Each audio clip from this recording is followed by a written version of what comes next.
Are naturally perfectionists, and we always want to have everything perfect and everything right. But the reality of the situation is that nothing's perfect, and so to go through life constantly apologizing for not reaching some, goal that is completely unattainable is unhealthy for you. Probably just say that it's not worth it, and I would say talk to someone first. Share your story, share how you're feeling, and then, find alternative ways to fulfill that, void, which is why you're doing this in the first place. And then just, love yourself. I know that's so cliche, but really just love.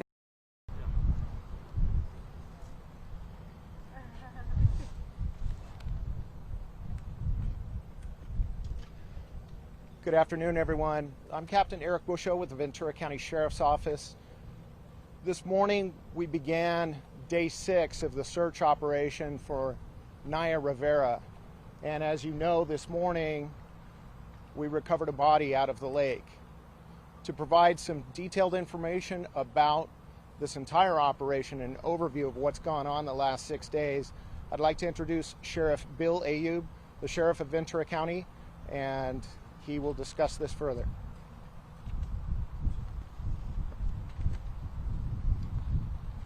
Good afternoon. Thank you for being here with us today.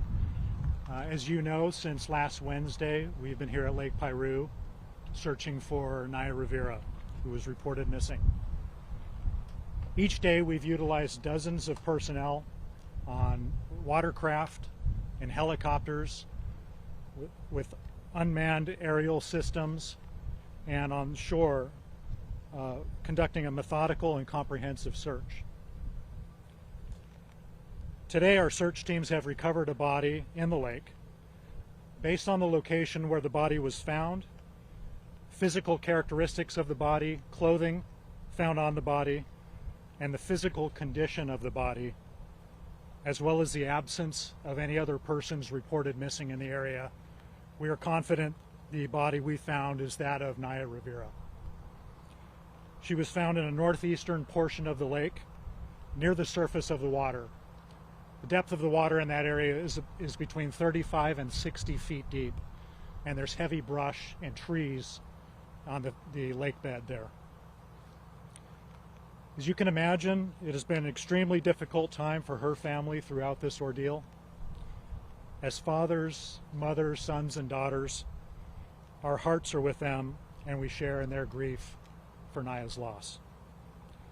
We've been in direct contact with the family throughout this entire time, and we've kept them updated on the progress of our search efforts throughout.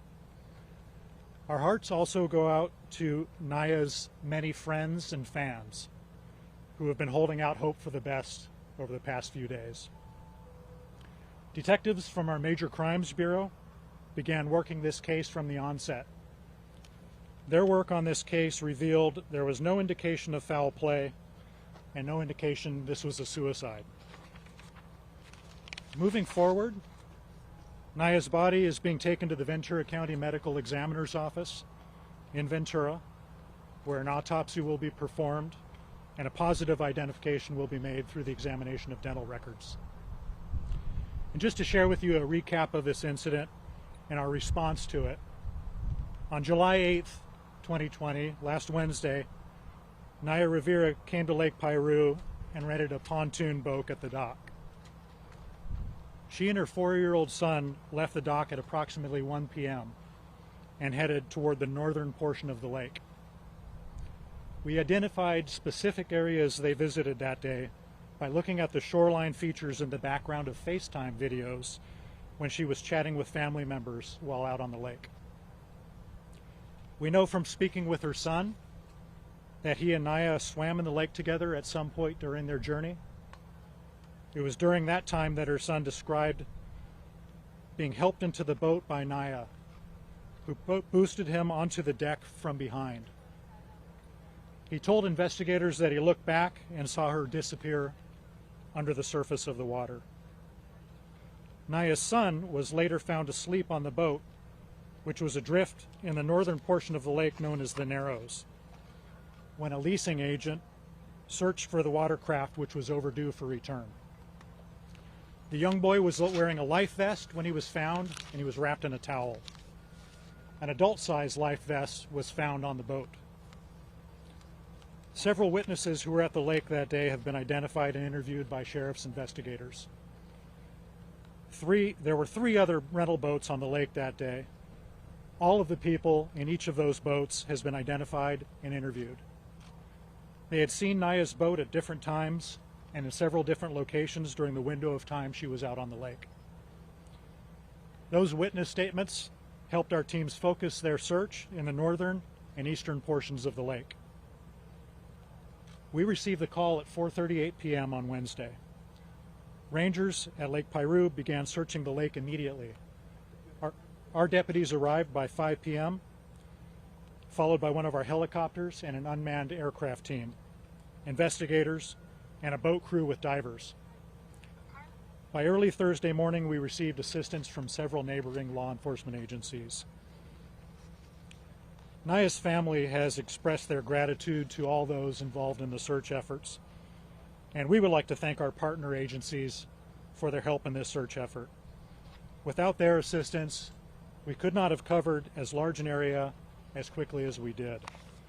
The following agencies provided personnel, equipment, and expertise to this complex search effort: the Lake Piru Rangers, the Ventura County Fire Department, the Los Angeles County Sheriff's Department, the San Luis Obispo County Sheriff's Office, the Tulare County Sheriff's Office, the United States Coast Guard, Forward Operating Base Point Mugu, and the California Governor's Office of Emergency Services.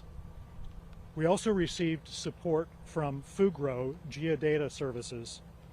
This company completed a detailed survey and mapping mission at the lake just 3 weeks earlier, in advance of the upcoming seismic retrofitting of the Santa Felicia Dam at the south end of the lake. They heard about the disappearance of Naya and offered their personnel and equipment and expertise to help locate her. Their detailed maps of the lake, along with their comprehensive knowledge of the lake, have given a major boost to this search effort, and we thank them for their assistance. That concludes my comments, and I am available with my team here to answer any questions that you may have. We do. We do have Spanish language available. I have a question. Do you believe she was in that location the whole time, or do you believe that she floated to the top because of decomposition? Sheriff, could you possibly step a bit closer to the mic? Sure. We do believe she was in that area when she went swimming, based on our conversations with her son, the information that we had from the witnesses in the area. The search effort had been focused in that area. As I mentioned, there's heavy brush, 15 to 20 feet in height, that had grown when the lake was drier.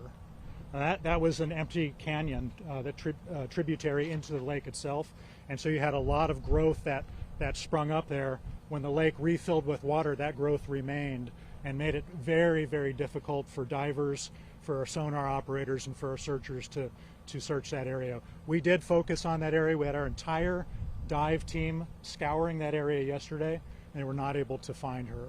We believe she was concealed within some of the shrubbery on the floor bed of the lake. Did she float to the top, though, so she came to the surface? Yes. Okay. Yeah. Any indication of injury or tears to her clothing that may provide some insight to what happened? There is a detailed examination of the body yet to take place, but the initial examination from the medical examiner's office does not reveal anything that makes us suspect there's any sort of foul play involved. Sheriff, and based on the information, you probably said this again, but I just want to reiterate, she did not fall off the boat, she went for a swim. She went for a swim with her son, that's correct. Life jacket? The body does not have a life jacket. There was an adult-sized life jacket in the pontoon boat that she had rented. Which agency, was it one of the search and rescue or your BCSO boat, dive boat that found her today? It was rescuers involved with the operation. The individuals that happened to find her today were Lake Piru Park Rangers. And what was the position of the body this morning when you found the body? The condition or position? Position and condition, both things. I'm sorry, are you saying condition? Position and condition. The body was floating near the surface of the water. Facing up, facing down. I don't have the specific information as to whether the body was facing up or down. The body looked as though it had been in the water for several days. Is there any indication from family or friends whether she knew how to swim?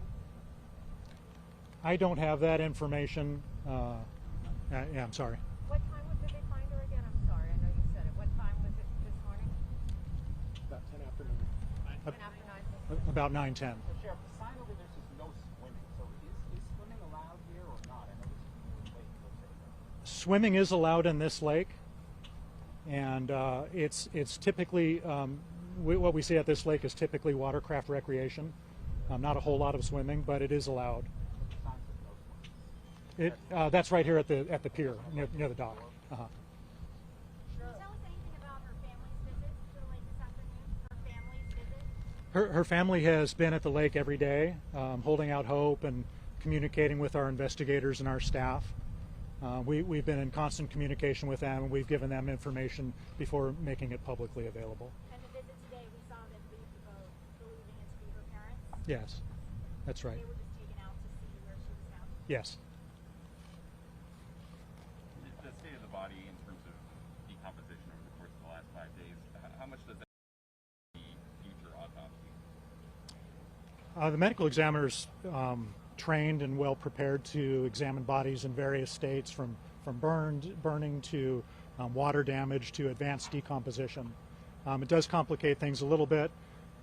In this case, there's decomposition that takes place. It's a natural process. It's actually part of the reason we were able to find her today. The body fills with gas, becomes more buoyant, and then surfaces on its own. So I don't anticipate there'll be any problems conducting a post-mortem autopsy. Sheriff, you indicated that according to your knowledge, she went for a swim with her son. Do we know how he was able to make it back into the boat, and how come she didn't, if that is the case? It would be speculation to say at this point. There are a lot of currents on the lake that appear particularly in the afternoon. We believe it was mid-afternoon when she disappeared. The idea perhaps being that the boat started drifting, it was unanchored, and that she mustered enough energy to get her son back onto the boat, but not enough to save herself. So we know as a fact that the son went into the water. Yeah, the son was in the water, yes. You can get somebody who can talk to us in Spanish. We do have a Spanish interpreter. Are there ladders on those rental boats? I can't help them. There are ladders on the boats, yes. They're designed for swimming. Okay. All right. Thank you very much. Thank you, everybody. That concludes the press conference. Yeah, we're going to get you taken care of for Spanish media. Do you want to do that up here, or? That'd be easier, bro. Okay. Do you want to come up?